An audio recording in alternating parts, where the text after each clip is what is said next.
और इस वक्त की बड़ी खबर आपको बता दें, राज्यसभा में बॉलीवुड की बदनामी पर जया बच्चन के विरोध का सामना ने समर्थन किया है। दरअसल सामना में लिखा गया है कि जया बच्चन को जो पीड़ा हुई सदन में, उन्होंने मजबूती से अपना पक्ष सामने रखा। सामना में यह भी लिखा गया कि जया बच्चन अपने सच और बेबाकी के लिए जानी जाती हैं। उनका विरोध काफी मायने रखता है। गटर शब्द से आपत्ति थी जया बच्चन को। उन्होंने कहा कि जिस थाली में एक्टर्स खाते हैं उसी में छेद करते हैं, यहीं से सब कुछ कमाया है, नाम पैसा, और इसी को अब बदनाम किया जा रहा है इंडस्ट्री के तौर पर। यह कहा जा रहा है कि यहां पर ड्रग्स का धड़ल्ले से इस्तेमाल होता है। सिनेमा जगत गंगा की तरह निर्मल है, ऐसा दावा किया गया है सामना में, और जया बच्चन का समर्थन जताया गया है। सिने जगत गटर है, ऐसा नहीं है। ये तमाम बातें सामना में लिखी गई हैं अब जया बच्चन के समर्थन में। आपको बता दें कि जया बच्चन ने इस पीड़ा को संसद में कल व्यक्त किया था। उन्होंने ऐसे एक्टर्स को निशाने पर लिया था जो लगातार बॉलीवुड को एक गंदा नाला बता रहे थे।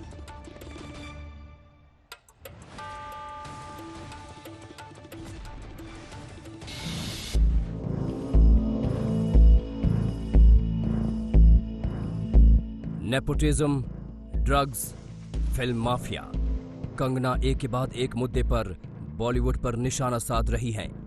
बॉलीवुड के चंद दिग्गजों के खिलाफ कंगना ने आरोपों की जो पिक्चर रिलीज की, उसने बॉलीवुड को दो धड़े में बांट दिया है। एक के बाद एक कंगना लगातार ट्वीट पर बॉलीवुड की बखियां उधेड़ रही हैं। ये ट्वीट उसकी बानगी है।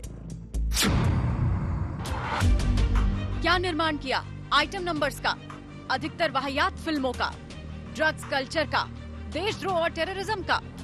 बॉलीवुड पर दुनिया हंसती है, देश का हर जगह माहौल बनाया जाता है। पैसे और नाम तो दाऊद ने भी कमाया है, मगर इज्जत चाहिए तो उसे कमाने की कोशिश करो, काली करतूतें छुपाने की नहीं। इंडस्ट्री सिर्फ करण जौहर, उसके पापा ने नहीं बनाई, बाबा साहेब फाल्के से लेकर हर कलाकार और मजदूर ने बनाई है। सुशांत की मौत के बाद से ही कंगना ने बॉलीवुड दिग्गजों के खिलाफ अघोषित युद्ध छेड़ा हुआ है। कंगना बॉलीवुड को बॉलीवुड और मूवी माफिया कहती हैं। कंगना की यही तेवर फिल्मी दुनिया के लोगों को रास नहीं आ रहे। बहुत ज्यादा अनफेयर है, हर तरीके के लोग हैं।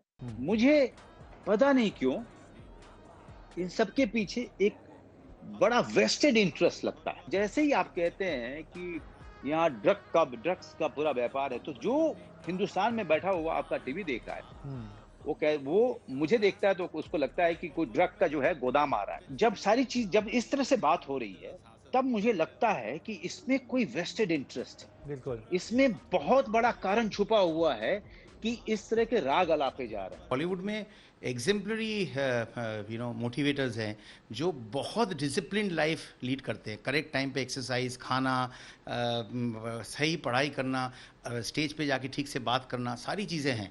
तो अगर ये बॉलीवुड के ग्रे एरियाज सामने आए हैं, जो सप्लायर्स है एनसीबी उस पर देख रही है, टिप्पणी करने की ज़रूरत नहीं है, वो क्रिमिनली प्रोसिक्यूटेड होंगे। जो सीरियल ऑफेंडर्स है उनको भी जिस तरीके से उनका कानूनी तौर पे जो होना चाहिए वो होगा। बॉलीवुड का एक धरा जहां कंगना के समर्थन में है, तो वहीं कंगना के खिलाफ भी विरोध बढ़ता जा रहा है। फिल्म एक्ट्रेस उर्मिला मातोंडकर ने कंगना पर सवाल खड़े किए। वहीं कई निर्माता निर्देशक कंगना के आरोपों को खारिज कर रहे हैं। एवढे प्रचंड इश्यू असलेली आणि एवढे लोकांकरता काम करणारी अशी भारताची थोर कन्या माझ्या मते दर शहरात आणि दर प्रदेशात जन्माला यावी। पण पहिलं मला वाटतं त्यांनी आपल्या घरापासून काम सुरू करायला पाहिजे। मुंबईमध्ये येऊन इकडच्या लोकांना, आणि पर्यटक म्हणजे कोणी आधी धमकी दिली नव्हती। जर 10 वेळा तुम्हाला मी सांगितलं मला इथे असं वाटतं तसं वाटतं, तर कोणी तेच म्हणणार की मग नको येऊ। कंगना रनावत कौन है वो? सच है, असत्य है, क्या है वो कोई प्रतीक थोड़ी ना सच्चाई और असच्चाई का। कंगना रनावत एक अपना पॉइंट ऑफ व्यू बता रही है, लेकिन उसको आप किसी सच्चाई की देवी भी नहीं मान सकते, आप बुराई की भी देवी नहीं मान सकते। जो बातें वो अच्छी कर रही है वो अच्छी है, जो बातें खराब कर रही है वो खराब। हम लोग क्या करते हैं कि कोई आदमी को डायरेक्ट उसको प्रतीक बना देते हैं कि सच्चाई का प्रतीक हो गया ये, अब ये जो कहेगा वो ठीक है। ऐसा नहीं है। इट्स अ शेम, जिस थाली में खाते हैं उसमें छेद करते हैं। अब जब जया बच्चन ने खुद कंगना के खिलाफ मोर्चा खोला, तो उन्हें समर्थन देने के लिए तापसी भी मैदान में आ गई। हम लोग हमेशा नई पहल, वजहों और जागरूकता अभियानों के लिए खड़े रहे हैं। अब ये पे बैक का टाइम है। एक बार फिर इंडस्ट्री की महिला ने अपनी आवाज बुलंद की। बॉलीवुड के विरोध के बावजूद कंगना के तेवर नरम होते नहीं दिख रहे हैं, जिसे देखकर यही लग रहा है कि ये जंग अभी लंबी चलने वाली है। आज तक ब्यूरो।